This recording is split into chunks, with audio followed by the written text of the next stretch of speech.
This week on Doctor Who, that all-important question that we've all been asking since last week was finally answered. Can spare parts still be regarded canon?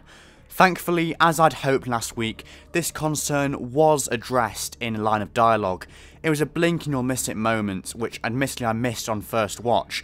But it's right at the start when the Doctor's talking to the two Masters, and he basically says that genesis of any Cybermen is inevitable, whether it be on Earth, Mondas, or even Marius, as suggested in the extended media. Implying that the multiple genesises of the Cybermen can all run in parallel is a great way to make allowances for previously established accounts. The Doctor Falls was an incredibly character-driven episode, perfect for a story that acts as a farewell to so many recurring characters. So I'm going to look at each character and their farewell one by one, as opposed to just giving an overview of the plot, directing, or special effects.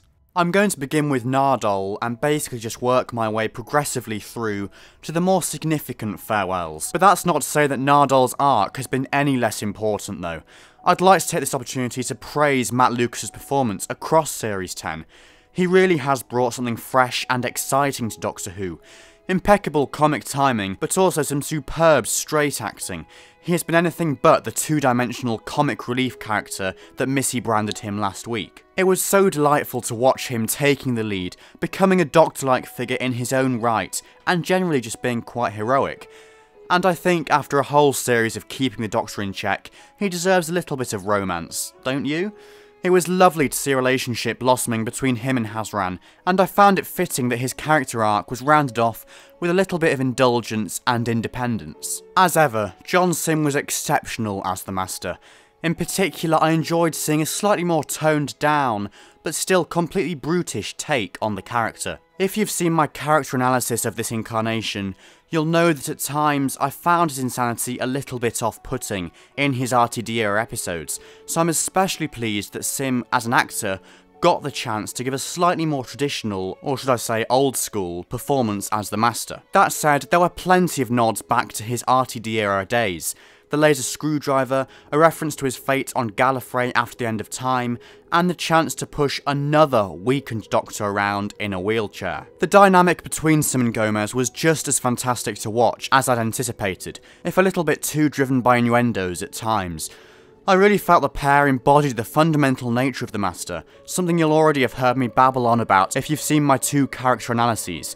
Although they were both ultimately evil and keen to settle old scores with the Doctor, they didn't necessarily go out of their way to cause chaos. Instead, they took more of a backseat, being there in the background trying to work out how they can either exploit or escape from their situation. Furthermore, there was an absolute focus on their relationship with the Doctor, completely encapsulated by their demises. As I predicted last week, there was something of an identity crisis, to put it lightly, between the two. Both incarnations essentially the same person, but at different points in their timeline, with contrasting motivations and moral codes. And just in yesterday's video, I suggested that Missy's character arc should ultimately end in an act of kindness to give closure to her progression throughout Series 8, 9, and particularly in Series 10. And that's absolutely what we got. But if Missy represents the goodness in the Master, of course Simm's version is the complete opposite. Well, I say that, but there is a bit of ambiguity between the two. It's not black and white, by any means. But essentially, there lies the identity crisis, that stalemate preventing the Master from ever becoming the Doctor's friend again. Having said that, it's quite remarkable that we got this close. A whole incarnation on the verge of changing for the better. And it's nice that Missy, as a standalone characterisation of the Master, actually did follow up on her promises and died an honourable death for what she believed was right, in essence. Still, it says something about the Master that he/she went to the lengths of breaking the laws of time and interacting with a future incarnation to stop himself/herself from quite fulfilling that role. Now let's take a look at how Bill fared. Well, for starters, I loved the concept of her still seeing herself as a human, even if it's just metaphorically, but we nevertheless still saw her as a Cyberman. The way her scenes were directed were particularly inspirational, jarringly cutting between a combination of Bill and Cyberman shots to reflect both perceptions. There was certainly a subtext of appearance versus reality underscoring this episode, I think, right up until Bill's final moments with the Doctor. And I suppose, sentimental though it is, It all links back to that wider theme of love and sexuality and gender. In fact, on second thoughts, this is actually pretty significant, given that Bill is an LGBT character. Even though she looks a bit different as a Cyberman and doesn't quite fit in, her emotions are still presented as completely valid. As a musician, one thing in particular that I appreciated with regards to Bill were the little variations of her theme just cropping up throughout the episode and the score, some quite somber. But I'm afraid Bill's ultimate fate didn't quite sit easily with me. Now, on the one hand, don't get me wrong, the return of Heather rounds off Bill's character arc in a suitably fitting fashion, and yes, it is a beautiful moment, if slightly overplayed a little bit. But on the other hand, it does present some problems. Most notably, the concept of the Doctor's deceased companion flying off with another female character completely parallels with Clara's fate, which personally I felt was much more earned, given that she was actually on course to become a Doctor-like figure throughout Series 8 and 9. And it all falls into place a little bit too easily. As poetic as it is, how exactly can Bill be reassembled as atoms or space oil, whatever she is, and how can she and Heather move the Doctor back into the TARDIS?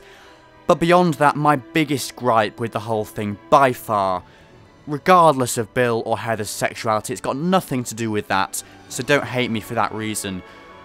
It's just that I don't think there was enough grounding between the characters of Bill and Heather for them to be an item, or at least that's certainly the impression that I got from the pilot. If you cast your minds all the way back to my very first Series 10 review, you'll remember me praising Bill's decision to let Heather go, to leave her behind, and instead join the Doctor. And in many ways, that's what Series 10 was about, her decision to do that. That's what motivated her to become a member of the TARDIS team, to become a companion. Because the thing is, I always saw Heather as a representation of unrequited love. When in the pilot did she actually ever show any attraction towards Bill? I challenge you to go and rewatch that episode and find a moment to prove me wrong. For me, it's just a leap too far to suggest that she ever had any feelings for Bill. Because I'm sorry to say that she really didn't. There's nothing there in the pilot. You know, go on, rewatch it, but as far as I'm aware, there is nothing. But oh well, never mind. I suppose, for the most part, Bill's departure was handled fairly well, if you excuse the parallels with Clara. It certainly was a fitting end for her character, but also that is a gripe that I cannot ignore, and it does have some overall bearing, unfortunately, on my opinion of Bill's exit, and my opinion of Bill as a character. And finally, the Doctor. Wow, just wow. What can I say? Well, as the title suggests, The Doctor Falls had its fair share of 12th Doctor moments. Perhaps Peter Capaldi's best outing yet. He really just was out of this world, giving a truly stunning, spectacular performance. It was just so great, in my opinion, to see the Doctor, driven by his core values, to fight one last final battle against the Cybermen, against one of his oldest enemies, alongside the Master and Missy. Just to have that opportunity, I think, was a great decision and a great way to set up the 12th Doctor's upcoming swan song. His speech to the Masters was stellar, his pleas for them to stand with him. And as fellow reviewer Richard Swain notes, it's tragic that his last impression of Missy is such an unfortunate one, given that the Sim Master killed her off before she could fully redeem herself in his eyes. His last stand rushing through a forest while blowing up Cybermen was equally iconic, providing another great outing for the awesome Breaking the Wall cue that dates back to Series 9's Heaven Sent. And the regeneration scene, or scenes, plural, just amazing, really great, and a really original approach as well to the way that a regeneration can be handled. It's going to be so interesting to see how the Doctor's redeemed, or otherwise, in the Christmas special. And talking of the Christmas special, oh wow, David Bradley, we all knew it was coming, but that cliffhanger still gave me the chills. It's one of those moments I think right up there with other moments in Series 10, like Alpha Centauri, or John Simm's return, or the return of the Mondasian Cybermen. It's one of those moments that as a fan gives you those chills down your spine, that massive grin on your face as you're watching it. But this, I think, tops them all. I mean, it's David Bradley, it's the first Doctor back in a full episode with the 12th. Both the first in their respective regeneration cycles, and that is quite something. It's really, really iconic. And yeah, as I say, it's just going to be great to see where Moffat goes with this in the Christmas special. We know barely anything else about the special so far, but from what we do know, it sounds absolutely epic. So wow, that really is it. 12 weeks, 12 reviews. It's been an absolute blast to review Series 10, guys, and in particular, I've really enjoyed reviewing a series of Doctor Who as it's broadcast for the first time ever. It's not quite the end, however. You'll be seeing me again at Christmas to review Peter Capaldi's explosive exit as the 12th Doctor. But in the meantime, do stick with me and subscribe to the channel for a whole host of other content in the intervening months. Character analyses, top 10s, all sorts of other reviews, figure adventures, and as well as all that, to round off my thoughts on Series 10, I'll be doing an overarching review/overview of the series at some point in the coming weeks. But for now, it's very much goodbye. Thanks again for watching, guys, from the bottom of my heart, and I'll see you very soon for some more new content.